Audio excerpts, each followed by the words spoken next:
do want to ask you, the last statement it says, Earth is billions of years old. How do we know that?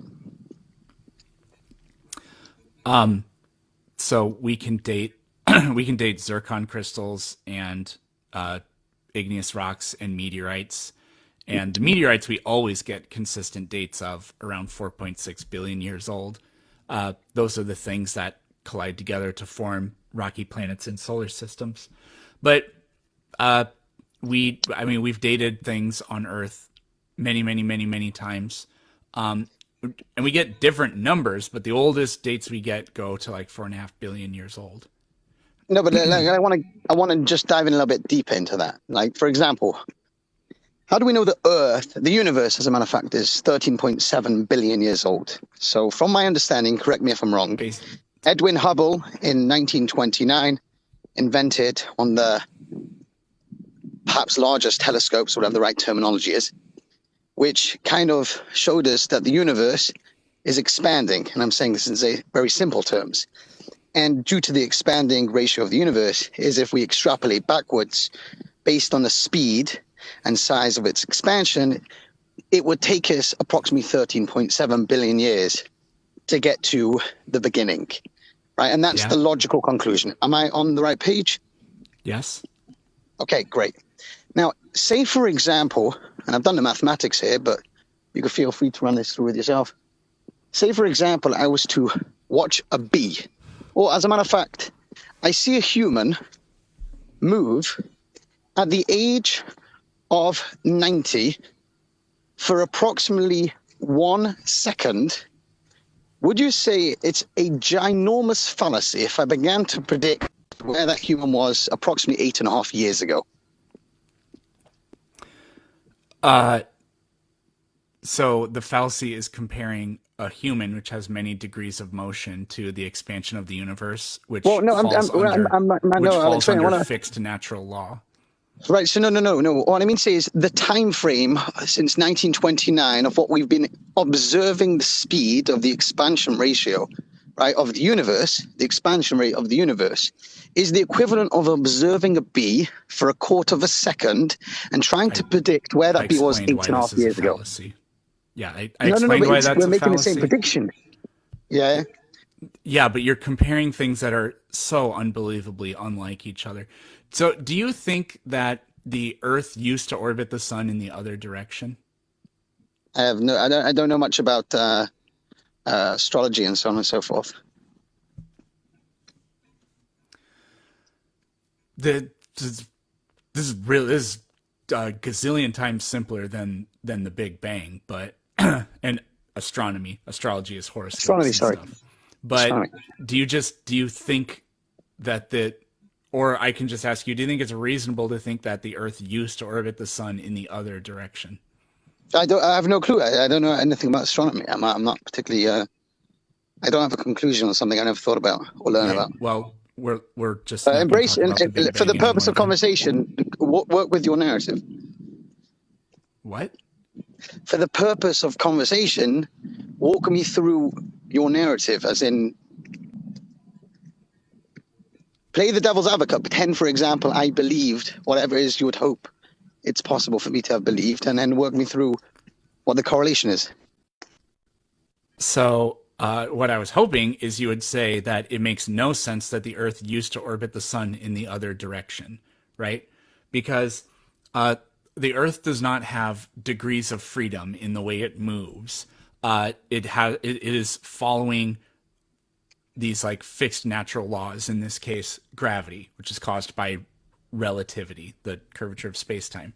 So the idea that Earth would have at one point gone around the sun in another direction and then somehow just started orbiting around the sun in the other direction it's a simple idea, but it's preposterous to assume. It makes no sense to assume that. Similarly, can we agree on that or not? Yeah. I'm definitely with you on that. Okay. So we can definitely dive deep into it. Similarly, to think that the universe that the universe was expanding at drastically different rates for vast stretches of time is a similarly unsound proposition. Oh, well, it was. No, it Meaning to is. say, no, meaning to say that if, for example, at the time of the Big Bang, the size of that atom in comparison to the explosion is it manifested into something trillions of times its size within matters of moments, if you'd understand how small the atom is. So by definition, yes, it's but expanded still would have astronomically expanded faster in a mere moment than the universe expanded in the last billion years. We're slowing down, as a matter of fact. No. From what I understand. No. The rate at which it did, yes. Size that it grew to was very small. It's called inflation, and we don't know if it. Well, without getting into the weeds on that, I'm also not a physicist, but inflation occurred for.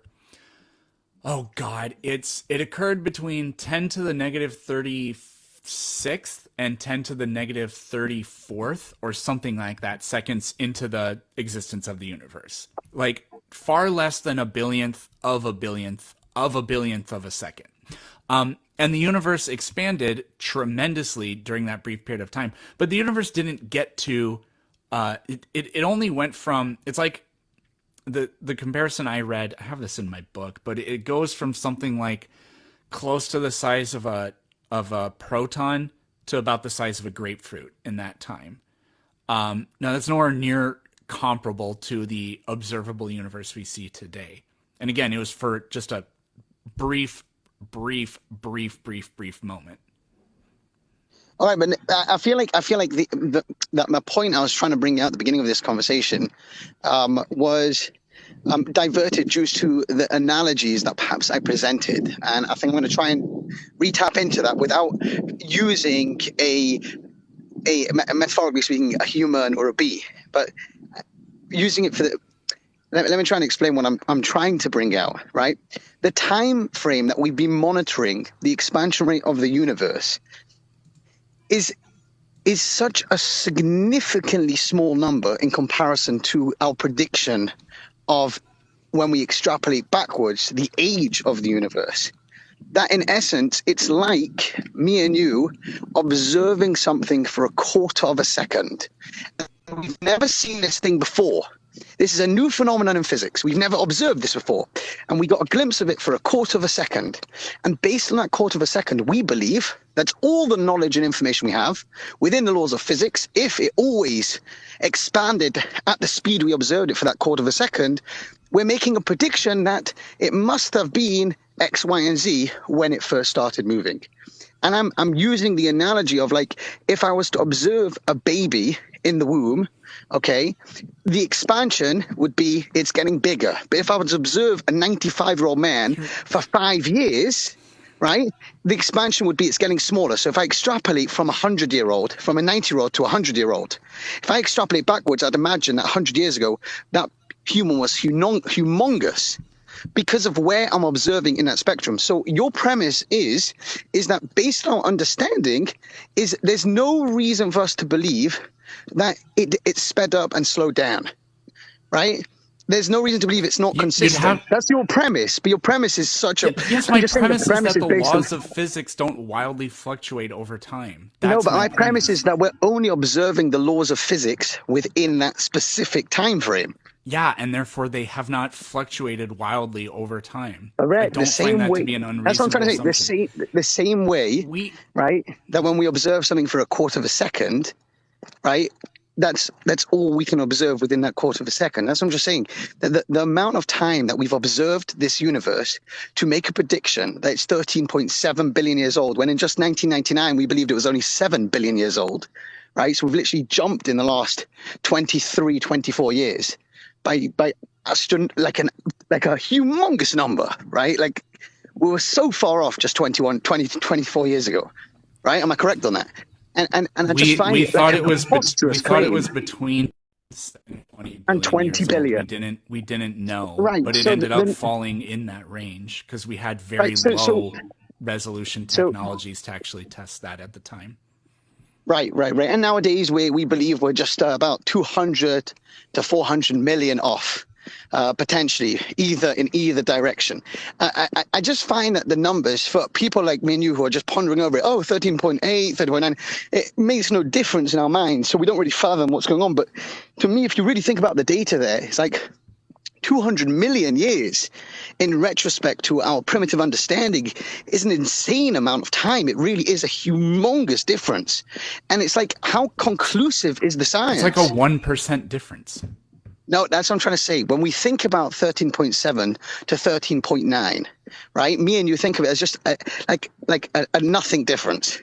Because in our minds, it's meaningless per se. But the reality is a huge difference, 200 million years, 300 million years. It's just like our claims of how old the universe is. That's what I'm trying to explain to you is, yes, when you're getting into the nuances of relative to the number, it might be absolutely nothing, right? And neither of us give a fuck, right? It doesn't make a difference to our lives, right?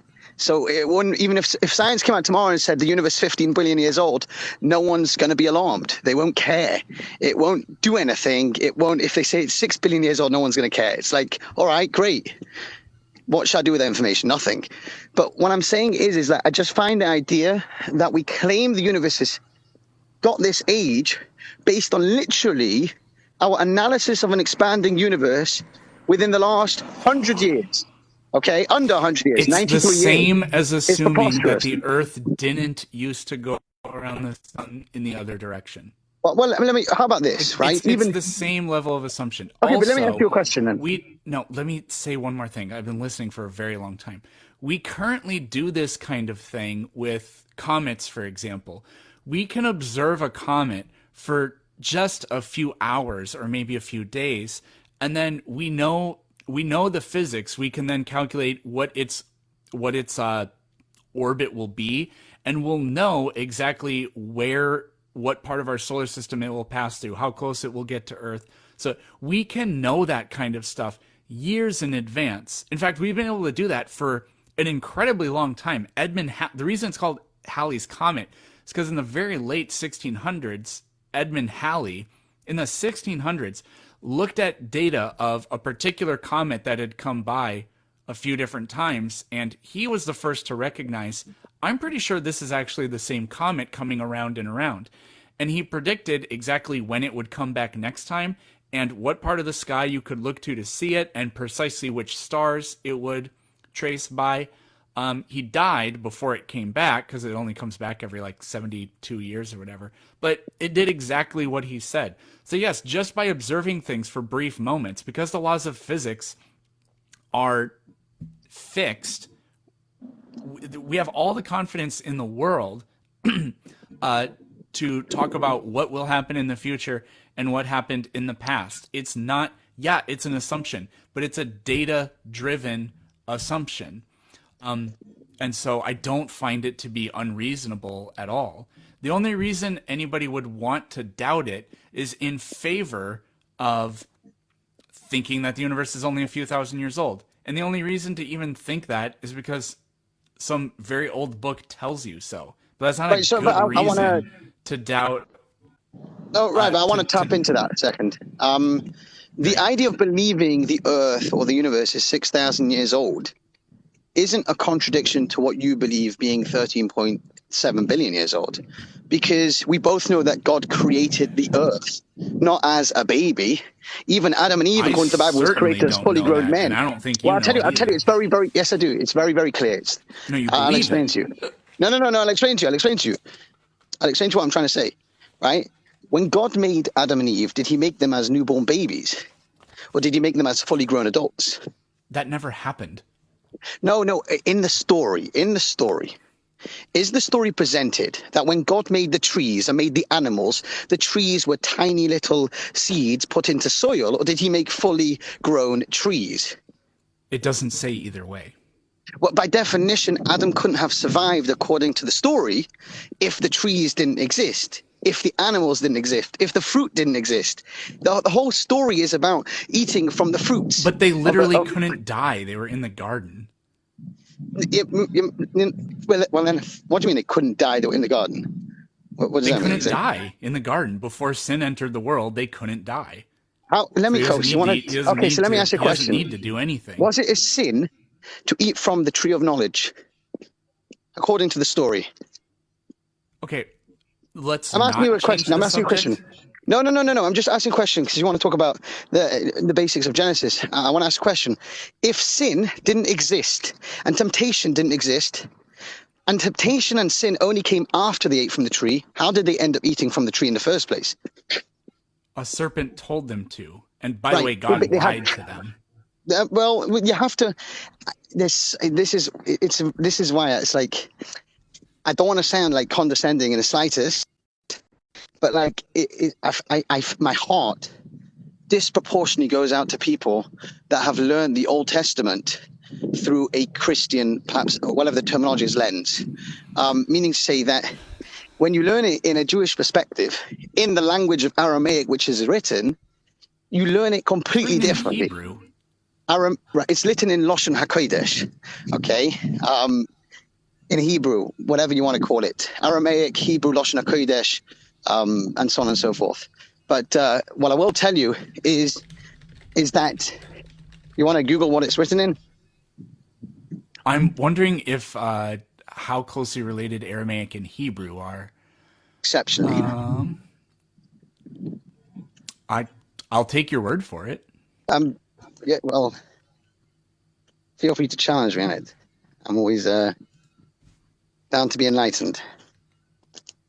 Okay, if they're closely related, they're closely related. Okay, so what I'm going to tell you is that if we get down to the root of things, in Jewish philosophy, when learning the Old Testament, or throughout all of Tanakh, the Pentateuch, 5 books of Moses, what I will tell you is that Jews believe it's heresy to take the Bible literally. Because when we were given the Bible, there was also what's called an oral law, an oral Torah. There was Torah Shebiksav, right, which means Torah Shebiksav, Torah Shebabel, which means the written word and the oral word. The oral word was translating the written word. Okay, and suffice to say, Jews have never taken the vast majority of the Old Testament literally. A lot of it is metaphorical. It's trying to give meaning, and it's stories, and it's giving ideas. Okay, so all I'm saying is whether the Earth is 6,000 years old, it's very plausible that God could have made the universe 6,000 years ago and make it in a way that it looks 13.7 billion years old, because he made an existing universe according to the story. So it's like if I make if I'm trying to think how to explain this in better terminology, but the idea that someone says everything in the world must only age back to 6,000 years, that's just like, who even says that? Who even believes it? People believe that world was created, the universe was created 6,000 years ago, but they don't doubt that the world could look to be that it's 13.8 billion years old, because that's how God created it. He created an existing world. What are you arguing for? Because you are at the same time saying the Earth could be 6,000 years old, but look very old, so it's stupid to think that it's only 6,000 years old. But you said it's 6,000 years old. It just looks billions of years old. I'm trying to explain a premise that God didn't make a baby world, right? A newborn world. He made an existing world, and that existing world, within its laws of physics, looks to be, at its moment of inception, older than by definition it actually is. And we see that consistently. God created the sun, the heaven, and the stars. He didn't create them as newborn stars and newborn suns. He created them into existence. Once they exist as if they are old, per se. So does that make sense to you? Does that resonate? Do you understand what I'm trying to say? I get what you're saying. I don't understand. What are we supposed to do? Every creationist on the planet, I'll tell you, every creationist on the planet can believe that the universe looks 13.8 billion years old. They argue that it wasn't actually created that long ago. They don't argue that it doesn't look to be that way, meaning say they can agree, okay, the Earth looks 5 billion years old, but they just argue God made it that way. Yeah. Okay. Does that make sense? Right. That's it. So it's not like a contradiction between the two. There's no. What do you mean? There's not a contradiction? In the belief right? I'm going to try and think of an example, but it's not coming to mind offhand, right? But all I'm saying is if I was to artificially make a piece of meat in a lab, okay, and you were to look at and observe that meat, and I made it in a matter of a week, but based on your understanding of this artificial meat that we've just created in a lab, you will think that meat is coming from a cow that must be 25 years old. But the reality is I made it in a lab with a bunch of cells in the middle of Tel Aviv, and suffice to say, it looks to be 25 years old, but it's manufactured in a lab. And it was manufactured within the last week. The point I'm trying to make is something could look a lot older to every person on the planet based on what it is, but that doesn't mean it's older. That. That's what I'm saying. That. It's not. I'm not arguing with anything. I'm just saying that's the point I'm just trying to bring out. So here's what my question would be then. Let's say that this whole time I've been doing this, I have been wearing a wig and I conceal my Adam's apple and I'm clean shaven and I wear a lot of makeup and I use a voice changer that kind of makes me sound like a girl or something like that. And it's it's uncannily that I look exactly like a woman. But I want you to know that I'm really a man, but I'm giving absolutely no reasons for that, except maybe instead up here it says I'm actually a dude, right?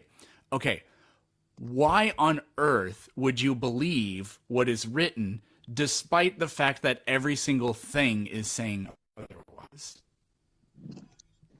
What possible good reason could you have, other than to argue, well, he could be a guy doing these things? No, I'm with you. Would you believe deception? I'm not sure what the analogy is. Like, do you believe men can become women can become men, or it's not the topic? No, I'm asking you, for what reason if I did all that, for what reason would anybody have to believe that I'm actually a dude, other than, well, it could be that he made everything appear in the complete opposite way? There isn't one. So I'm asking, why on earth believe that God did anything despite the fact? Why believe God did all these things to make everything look exactly unlike what we're told very straightforward. to believe he did? Because it's just flat out deception. No, it's brilliant. It's brilliant. If for example, in a world where God created choice, but you knew wholeheartedly God existed, you would have no choice ever. If you truly knew there was a creator of the universe, you'd have no ability to make free choice. You would feel like, holy whatever, I cannot go against the creator of the universe. So by definition, he created the universe in a way that is incredibly deceptive, in a way that you can question its very existence. It's not maddening. It's the basic fundamental. Can you imagine if we structured a society like this? Imagine if we had imagine if the United States Constitution actually said you must go out and kill people and do all these heinous things, and then every time somebody did it, we threw them in jail. I'm like, yeah, you broke the law. I mean, this is the most insane way of setting. But who's throwing who in jail? I'm not understanding what the analogy is. This makes no sense. Correlated back, the basic premise is God created a world and he gave humans free choice. And in a world where God's existence was so wholeheartedly known, they wouldn't have choice. Reason to not believe any of his stories, which is insane. Now, if you don't believe in a hell, if you don't believe that the consequences for believing the stories are an eternity in hell, then that's good. That's really good. But I don't understand I don't believe why that. Anybody would believe any of it. I'll go one step further. I go one step further. Jews, ironically, throughout the entire Old Testament, right, the Pentateuch, talk very, very, very minimally about heaven and hell. It's a much more of a Christian concept that was indoctrinated throughout the world in the early 1100s and so on and so forth in Europe. But what I will say is Jews believe that the goal is to make heaven on earth by fighting the injustices of the world and making the world a better place. It's the great partnership between man and God. And we believe that the ultimate world is this world and making the best of this world. And even more than that, Judaism is a religion that's not really based so much on belief. It's more based on action. What do you do rather than what do you think or believe?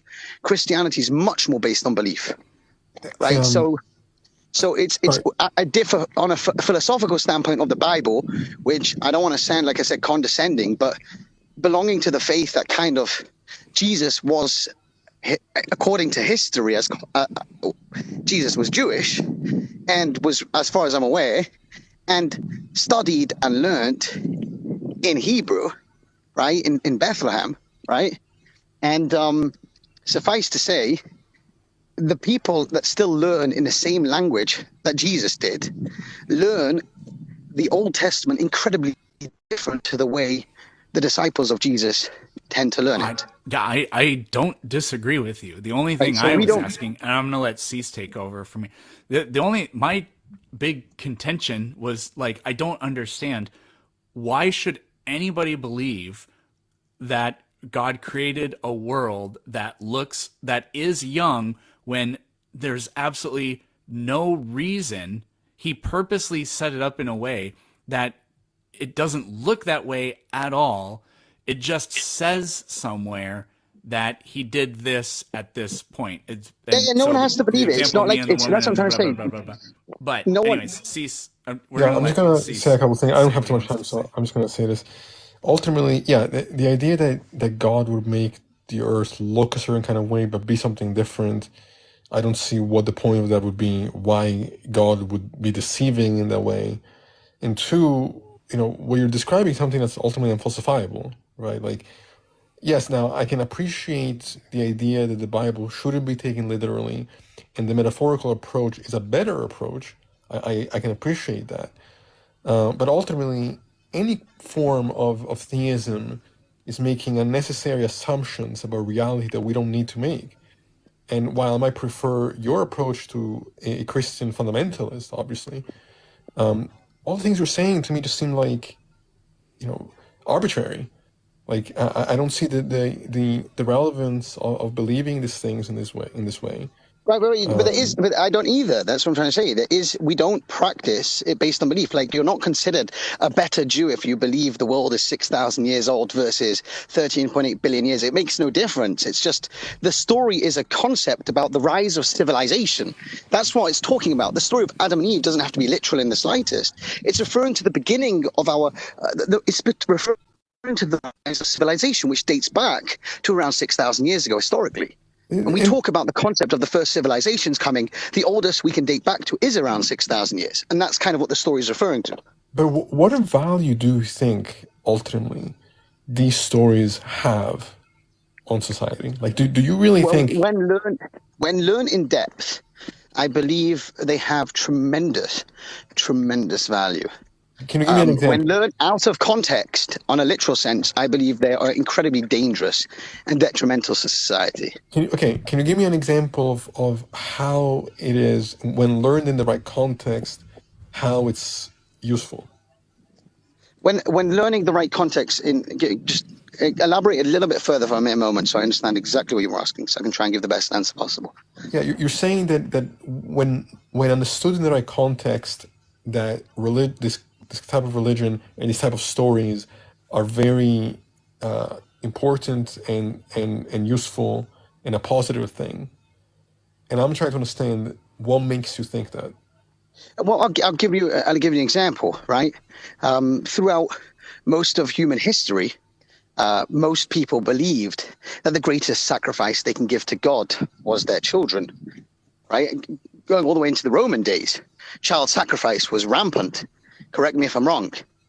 No, that's true, I think. Right. The first time documented in human history of where God said no was with the story of Abraham and Isaac. God was the first person. God was the first time, and I can explain the story in much more detail because, again, did tell him to sacrifice Isaac. No, very good, because it was like to try and explain it in very simple terms. What God was doing was setting a message. He was taking Abraham's faith. Right. Wait a minute. He was testing Abraham's faith, okay? And Abraham, what's the story? The story comes down that the angel came down to Abram and said, stop. And Abram wanted to go further. And he said, stop twice, right? And he said, you do not kill your child. If you want to sacrifice something, take the ram that was on the side, right? The story is the first time, and it's been deeply taken out of context by people who have learnt it completely wrong. But the story is the first time where the God of Abraham is saying, unlike other gods, you do not have the right to sacrifice your child, right? But God didn't. The angel did. God told him to. The angel was sent I from could God. just as easily say the angel was the correcting moral agent, and God screwed up. Well, I could just about say Abram was also, because just beforehand with the story of Sodom, right, it says in Genesis that with the story of Sodom and Gomorrah, right, God wanted to wipe out that town, and Abram turns around to God and he says, is the judge of this world not going to judge justly? And then he said, if there's 45 people, if there's 35 people, if there's 30 people, he was questioning God whether if there's innocent people living in that town, how could God wipe out everyone? Why would the innocent suffer at the expense of those that are bad people? And Abraham challenged God. Moses challenged God. Moses, when the Hebrews, after they received the Torah from Mount Sinai, the day later they were serving the golden calf. And when God said to Moses, he's going to punish the Hebrews, what did Moses say to God? It says in the Old Testament, it says Moses turned around to God and said, if you want to punish the Hebrews, you can wipe me out of the Old Testament. I want nothing to do with it. So in most religions, let me just say something, the people that challenge faith in this dimension are usually the people that are the skeptics, the people on the edge of faith. In Jewish theology and philosophy, it's the highest and holiest people that challenge God. So you know again, what I'm but I'm feeling, I don't feel like my question is quite being answered here. My issue is... he asked for a moral to some biblical story. Now, you gave the child sacrifice thing. I just don't think that was a great... Right. So I said it's a story that's been deeply taken out of context. But what it really started with the God of Abraham is that the Hebrews, approximately 4,000 years ago, right? And have in mind, Abraham came from a house of idol worship and so on and so forth. But the Hebrews were the first people to no longer do child sacrifice, although child sacrifice and human sacrifice existed for thousands of years after this experience and encounter. Meaning, say, it did change the face of the world in that dynamic. Let me clarify, because, I'm not suggesting that it didn't have a value back then or that it didn't change the world. But we're not talking about those all the time ago. We're talking about now in the 21st century, in 2023. What is the relevance of these stories now? Not back then, but now. Two children there's a story about two children in the womb, right? So Abraham, Isaac's sons, he had, I don't know how to say in English, Esau and Yaakov, Jacob and Esau, whatever the correct English word is, right? So two of them are in the womb, and the metaphorical story is that one has temptation to go to a house of worship and the other has temptation to serve idolatry, right? Now, surely twins in the womb do not have any temptation for fucking anything. They're just twins in a womb. But it's bringing out a concept that no two people, even though they're raised in the same circumstance by the same mother in the same household, no two people, regardless of age, are the same entities. They have different challenges, different struggles. And when you learn the stories in depth and in meaning, they hold tremendous value to any modern day human being. But you're saying, I just wholeheartedly see it. It's so clear. But I don't see it. I mean, you're saying that, but I'm not seeing where that's the case. I just gave you a story, for example, in the Old Testament that would be relevant to people trying to identify why their children are so different. And God is telling us that children are different. But that doesn't that really. don't expect them to be the same. And I'm just giving you, you asked me for an example. I don't know what you mean by that. So I'm trying to work with a story from the Old Testament that holds validity today for human beings trying to figure out why they're judging their children with wrong expectations. It's like, no, like God's being very clear. No two people are the same. Let me ask The you story this. even about Adam and Eve eating from the tree is saying that when one goes to do temptation, bad things occur. It's not, the story doesn't need to be literal. It's trying to say that you could have everything in the world, but you'll always have a desire to have the one thing you don't have. You'll never be satisfied as a human. And when you go and chase that temptation for the one thing you don't have, instead of being grateful for what you do have, oftentimes it can lead to very bad circumstances. And that's kind of the story what it's painting out. It's not about literal. It's about learning the story, I understand that. understanding it, and taking tidbits and value from it. And I think there is so much value if one learns it with more of a Jewish lens. It seems to me, and this is the last thing I want to say because I do have to go to bed.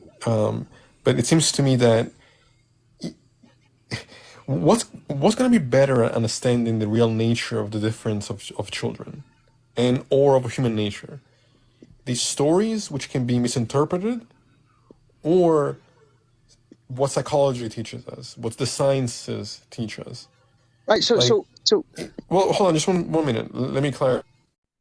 Maybe to also the people listening. Like, I'm not even saying that there might not be value to these stories, but I think the potential detriment that can arise from these stories is far worse than the potential use. And to me, it's like, if we can use the tools of science. Right, but we do use the tools of science for tremendously bad things. Science is not a good or bad thing. It's just what people do with it. To identify science is good, because science is just like, that's preposterous. I mean, the Vansley Declaration. Because we can apply science to understand. Let me just say one thing. Yeah, very fast. Sorry for cutting off. The Vansley Declaration that was signed. Yeah, the final question to the final solution to the Jewish question.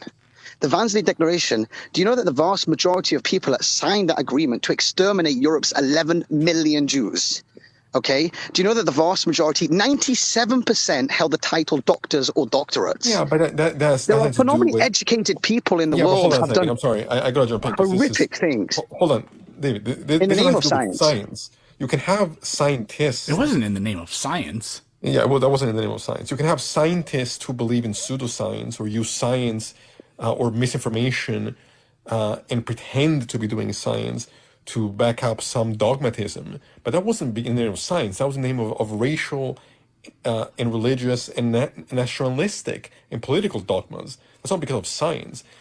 You can apply science to figure out better what will lead society to reach higher states of well-being. And we can use that to neuroscience and psychology and different, science can help us in that project. So it just seems to me that John, I think the scientific perspective is going to be far more useful at actually understanding what is true about our reality than these. And I think you're kind of misrepresenting the science as a field here. Just saying. No, I said science isn't. That's what I'm trying to say. Science isn't good or bad. Science is a method of how we conduct things, and it's like a gun. Science can be utilized for good and utilized for bad. You tell me, is nuclear physics good or bad? Is nuclear warfare good or bad? I agree that science can be used for bad, but what I'm saying is that science can be used to understand how to live morally by understanding what can move us towards well-being as opposed to suffering. So of course science can be used for to cause suffering. Like, I agree with that. I'll say perhaps maybe this is a controversial statement. We got to close right after this statement. Okay, so I'll just say, go ahead. I believe, and this might be somewhat of a controversial statement, but perhaps in 150 years from now, future historians will look back at this time in history and see the kind of mutilation and surgical stuff that we're doing on adult humans in the name of gender identity, and suffice to say, find this kind of science horrific to the highest standard ever imaginable. No, I do not believe historians will judge lightly, and this is in a modern day era of science. Yeah, I think science will show us the opposite. Themselves. I think this science is actually saving lives and helping people be themselves? I believe that in 150 years from now, future historians will not judge lightly on this time in human history. I think 150 The years from idea now, that They people would be are judging individuals for making their own actions, though. no for people perpetrating with a massive sum of money on top of it. here's my Okay, it's prediction: in humongous, 150 multi-billion-dollar years, industry. people But will judge the kind of narratives. There's no secret trans police rounding up adults and giving them elective procedures. That doesn't there are happen. plenty of struggles. No, I'm not interested.